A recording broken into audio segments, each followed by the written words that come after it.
Did you know that in Norway, babies often nap outside in sub-zero temperatures? This practice, deeply rooted in Norwegian culture, is believed to boost immunity and promote better sleep. But that's just the tip of the iceberg when it comes to Norway's unique approach to freedom and responsibility. From prison systems that look like luxury hotels to gender equality that reshape societal norms, Norway's shocking truths will challenge everything you thought you knew about personal liberty. Norway ranks consistently high on global freedom indices, yet paradoxically, it has some of the strictest alcohol regulations in Europe. This seemingly contradictory approach embodies the Norwegian concept of freedom through responsibility. When in Norwegian culture, personal liberty isn't just about individual rights, it's intrinsically linked to societal well-being. Norwegians view freedom as a collective endeavor, where each person's actions contribute to the greater good. This mindset shapes everything from social policies to daily interactions.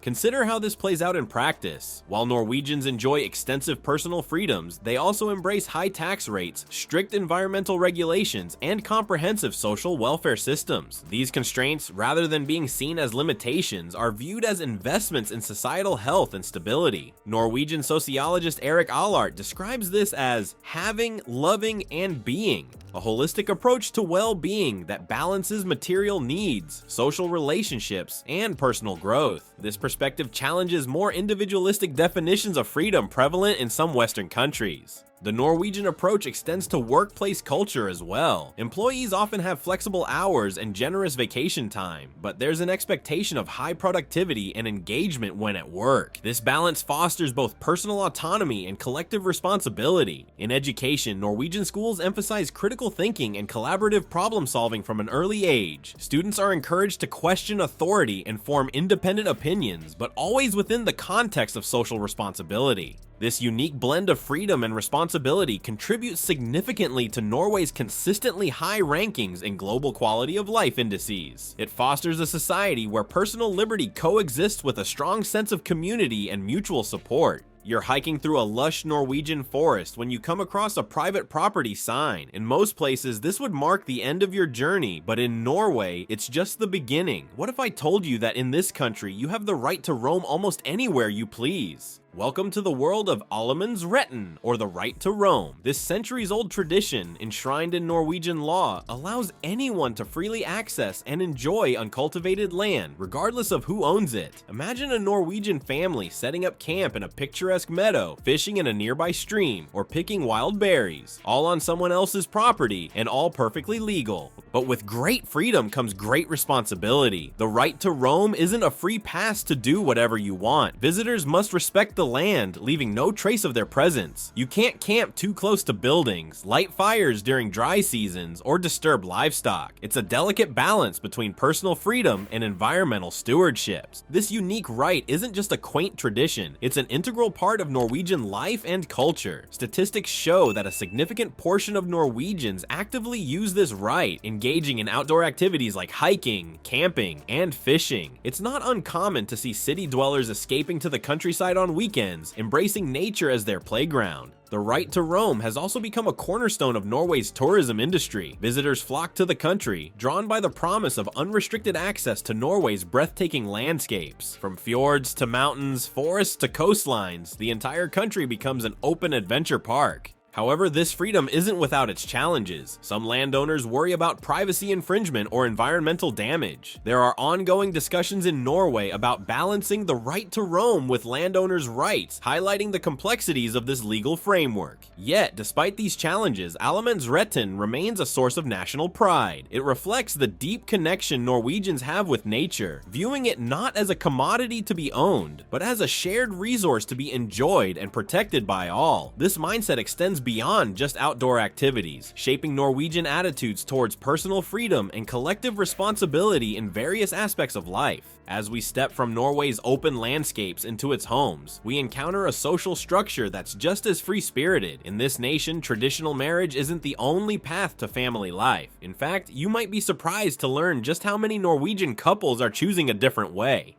In Norway, approximately 60% of children are born to unmarried parents. This statistic reflects a progressive approach to relationships and family structures that sets Norway apart from many other countries. Here, cohabitation isn't just accepted, it's often preferred over traditional marriage. Couples share responsibilities and raise children together without feeling the need for a formal marriage certificate. This mindset stands in stark contrast to more traditional views on marriage and family. In many cultures, marriage is seen as a prerequisite for starting a family, but Norwegians have embraced a different perspective, valuing the quality of relationships over their legal status. Norway's policies further support this progressive approach. The country boasts one of the most generous parental leave systems in the world. Both parents are entitled to 3 months of paid leave when a child is born. This policy not only promotes shared parenting responsibilities, but also contributes significantly to gender equality in both the workplace and home. Norwegian relationship experts argue that this approach fosters a culture of openness and communication. Couples are encouraged to address issues as they arise, leading to healthier partnerships. The high divorce rate of around 40% might seem concerning at first glance, but it actually indicates a society that accepts ending relationships that are no longer fulfilling.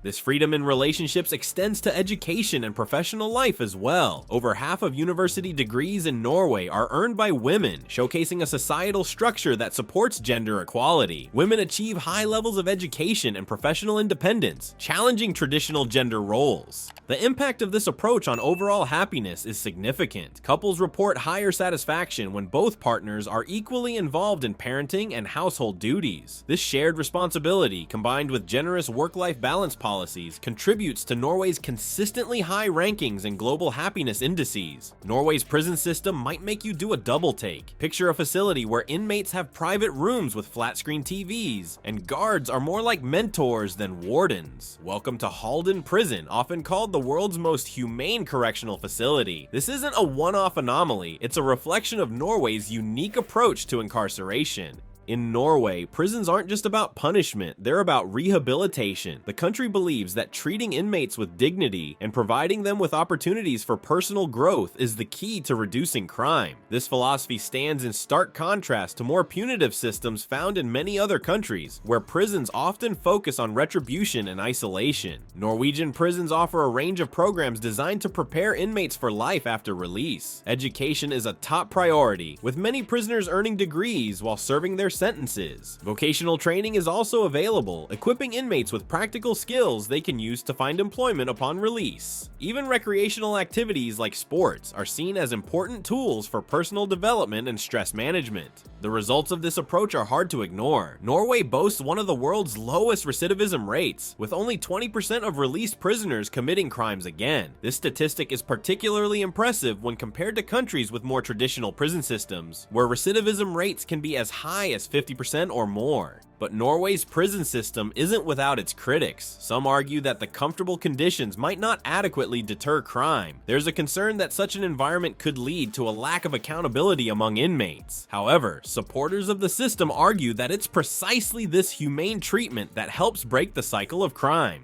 The philosophy behind Norway's prisons extends beyond the prison walls. It reflects the country's broader views on freedom and responsibility. Just as Norwegians enjoy extensive personal freedoms in everyday life, prisoners are given a degree of autonomy within the confines of their sentences. This approach aims to foster a sense of responsibility and prepare inmates for reintegration into society. As we've journeyed through Norway's unique approach to freedom and responsibility, we've uncovered a society that challenges conventional notions of personal liberty. From the right to roam in nature to progressive relationship structures and a rehabilitative prison system, Norway demonstrates a remarkable balance between individual rights and collective well-being. This Nordic nation offers valuable lessons for other countries grappling with issues of freedom and social responsibility. Norway's model shows that personal liberty can coexist with a strong social safety net and environmental stewardship. It proves that treating people with dignity, whether they're citizens, prisoners, or immigrants, can lead to a more harmonious and productive society. As we reflect on Norway's approach, we're left with a thought-provoking question. Does true freedom lie in unrestricted individual rights, or in a collective commitment to social responsibility? Norway's example suggests that perhaps the answer lies somewhere in between, in a carefully crafted balance that nurtures both personal growth and societal progress.